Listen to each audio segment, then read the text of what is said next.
অতিরিক্ত গরম পড়ে গেছে। এই গরমে আজকে আমি বানাবো লাল মিষ্টি টক দই। খুব মিষ্টি না, খুব টক না, অত দইটা আমি বানাবো লাল। নমস্কার বন্ধুরা, কাম্মাস কিচেনে সকলকে আরও একবার স্বাগত জানিয়ে শুরু করছি আরও একটা নতুন রেসিপি।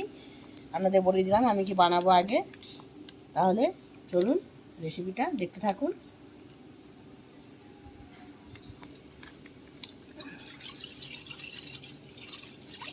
দুধটা আমি 1 লিটার দুধ নিয়েছি। দুধের প্যাকেট দুটো প্রথমে আমি কেটে নিচ্ছি। আমার এখানে ভালো গরুর দুধ পাওয়া যায় না। যাদের গ্রাম দিকের সাইডে বাড়ি ভালো গরুর দুধ পাওয়া যায়, গরুর দুধের দই খুব ভালো হয়। তারা গরুর দুধে দই বানাতে পারেন, নাহলে প্যাকেট দুধের দইও ভালো হয়, আমুল দুধের দইও হয়। যেখানে যেরকম দুধের সুবিধা আপনারা সেরকম দুধ নিয়েই দই করতে পারেন। আর আমি এখানে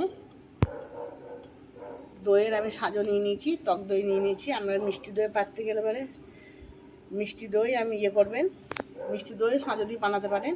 আমি এখানে টক দই নিয়েছি। অবশ্যই যেটা প্রথম কথা, দইটা ভালো করে জল ঝরাতে দেবেন। জলটা ঝরিয়ে পুরো দইটাকে জলটা বের করে নিতে হবে, নাহলে দই ভালো বসবে না।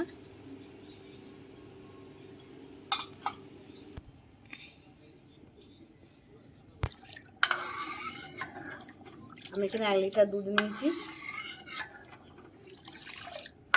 এই দুধটা আমি ফুটিয়ে খানিকটা ঘন করে নেবো, বেশি ঘন করব না। এই 700 মতো আমি নিয়ে আসবো দুধটা ঘন করে। কারণ বেশি যত দুধ ঘন হয়ে যাবে, বেশি দই চাটচেটে হয়ে গেলে দইটা বসতে চাইবে না। বেশি মারবো না, আমি 700 মতো পরিমাণ করে এটা নিয়ে আসবো। দুধটা ফুটিয়ে নিই। আমি একটা ছোটো প্যাকেট আমুল দুধ নিয়ে এসেছিলাম। দুধটা হালকা গরম হয়েছে, আমি দুধটা আবার গুলে নেব। আমুল দুধটা আমি এর মধ্যে অ্যাড করে দিলাম।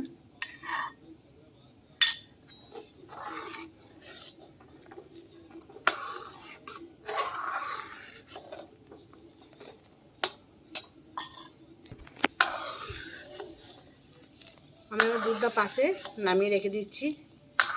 লাল দই আপনাদের বললাম যে লাল দই করবো, কিন্তু লাল দইটা আমি কী করবো, লাল দইটা আমাকে লালটা তো বানাতে হবে, তার জন্য চিনি ক্যারামেল করতে হবে, সেটা আমি এবার রেডি করব।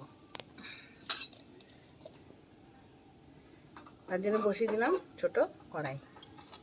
ক্যারামেলটা করে নিয়ে আবার দুধের মধ্যে মিশিয়ে দেবো। আপনারা ভাবছেন যে বললো লাল দই, কিন্তু এতে দিয়ে সাদাই হয়ে থাকছে। এবার লাল দই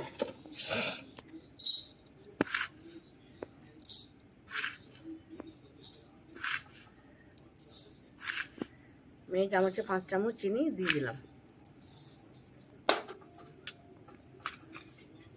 এখন আস্তে আস্তে চিনিটা গলতে শুরু করেছে। এর মধ্যে কোনো জল অ্যাড করা যাবে না। এটা আস্তে আস্তে নিজে থেকে এটা গলবে। দেখো একটু একটু লাল লাল হচ্ছে, কিন্তু নাই না। গ্যাসটা পুরো আস্তে করে দিয়ে এটা ক্যারামেলটা করতে হবে, যাতে এটা পুড়ে না যায়।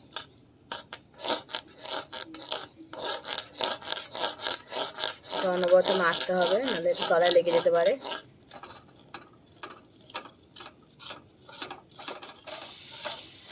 এখন অনেকটা লাল হয়ে গেছে। বেশি পুড়িয়ে ফেললে হবে না, তাহলে দই কিন্তু তেতো হয়ে যাবে। এটা ঠিক টাইমের মধ্যে আপনাকে এটা নামাতে হবে।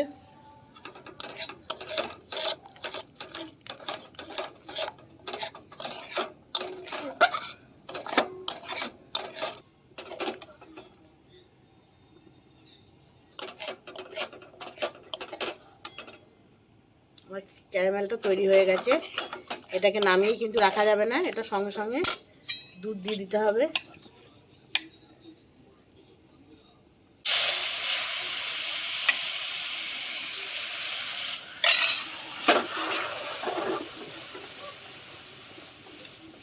কেমন হচ্ছে গো?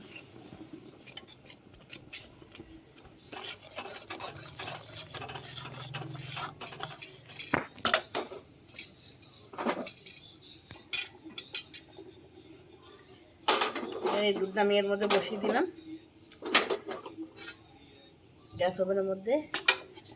আর চিনির ক্যারামেলটা, এই দুধটা আমি এর মধ্যে মিশিয়ে দিচ্ছি।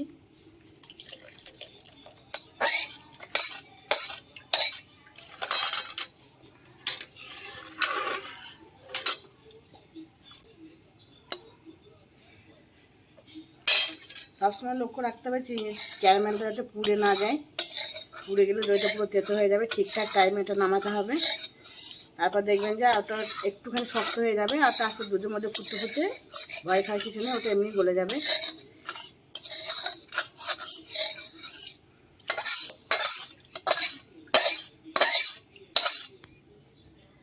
দিয়ে দিচ্ছি আমি 100 গ্রাম মতো চিনি।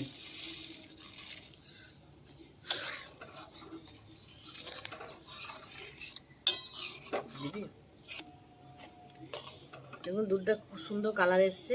দইটা বসলে আরও সুন্দর কালার আসবে। চিনিটা দিয়েছিলাম, গলে গেছে। গলে গিয়ে একটু দুধটা জল হয়ে গেছে, তার জন্য 2 মিনিট একটু জাল দিয়ে নেব। তারপর আমি গ্যাস অফ করে ঠান্ডা করে টক দইটার মধ্যে মেশাবো।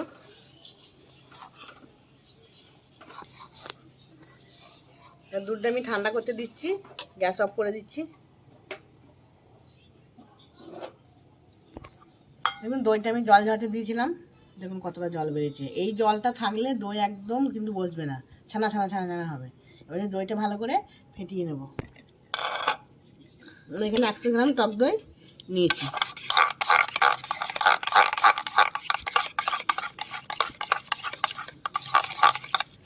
দুধটাকে অনবরত নেড়ে যেতে হবে, সর পড়তে দিলে হবে না উপরে। সুন্দর কালারটা এসছে না? বসানোর পর আর সুন্দর লাগবে। করে ফেটিয়ে নিয়েছি। আমি এই হাঁড়িটা আজকে বসাবো, আজকে সিলভারের হাঁড়িতে দই বসাবো।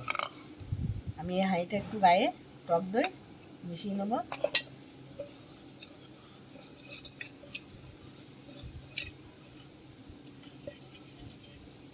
পুরো একটু ভালো করে বুলিয়ে দিচ্ছি একটু টক দই। দুধটা কতটা ঠান্ডা করে নিতে হবে আমরা দেখাচ্ছি। এই যে আমি একটা আঙুল ডোবাচ্ছি, আঙুলটা গরমটা সহ্য করে নিতে পারছে, এরকম গরম রাখবেন। বেশি গরম দিলে দইটা কেটে যেতে পারে। এবার আমি যে বাটিতে দইটা ফেটিয়েছিলাম আমি অল্প অল্প দুধ দেবো এর মধ্যে, আর এটা মিশিয়ে নেবো।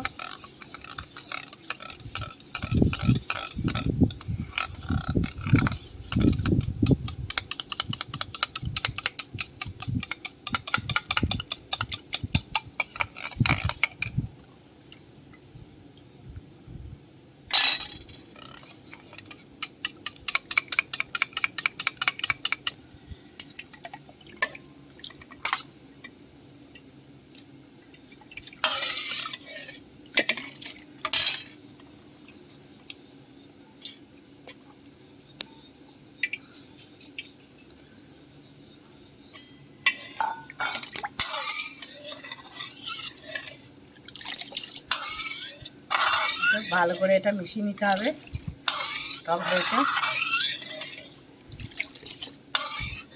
আর যে টক দইটা দিয়ে আপনারা পাতবেন সেটা যেন ফ্রিজ থেকে সঙ্গে সঙ্গে ঠান্ডা বের করে একদম দেবেন না দুধের মধ্যে। ওটা নর্মাল টেম্পারেচারে বের করে রেখে দেবেন ফ্রিজ থেকে। ঠান্ডা দইয়ের সাজতে কিন্তু দই ভালো বসে না।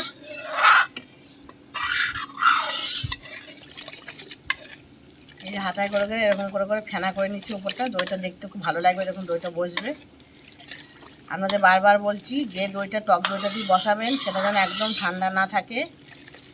দুধ জাল দিতে দিতে ফ্রিজ থেকে বের করে নর্মাল টেম্পারেচারে রেখে দেবেন বাইরে। সঙ্গে সঙ্গে ফ্রিজ থেকে দইয়ের সাজো বের করে গরম দুধের মধ্যে দেবেন না, তার দই বসবে না।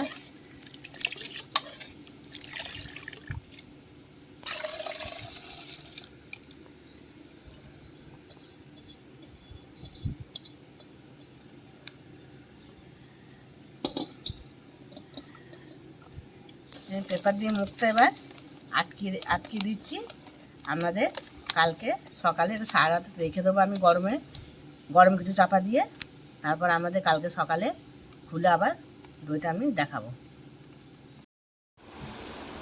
দেখুন এবার দইটা খুলে দেখবার পালা কেমন হয়েছে। সারা রাত ছিল, আমি ফ্রিজে ঢুকিয়ে দিয়েছিলাম, আর ফ্রিজ থেকে বের করে আপনাদের দেখাচ্ছি।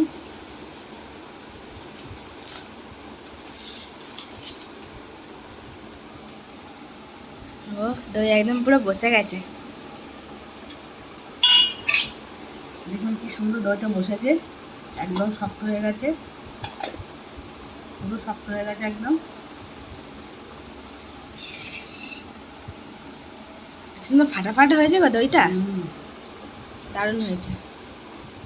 তাহলে রেসিপিটা এইভাবে একবার বানিয়ে দেখবেন। গরমে টক মিষ্টি লাল দই খেয়ে আমার কমেন্টে বলবেন কেমন হয়েছে। আশা করি ভালোই লাগবে, খারাপ লাগবে না। রেসিপি যদি আপনাদের ভালো লেগে থাকে লাইক কমেন্ট শেয়ার অবশ্যই করে দেবেন। চ্যানেলটিকে সাবস্ক্রাইব করার অনুরোধ রইল।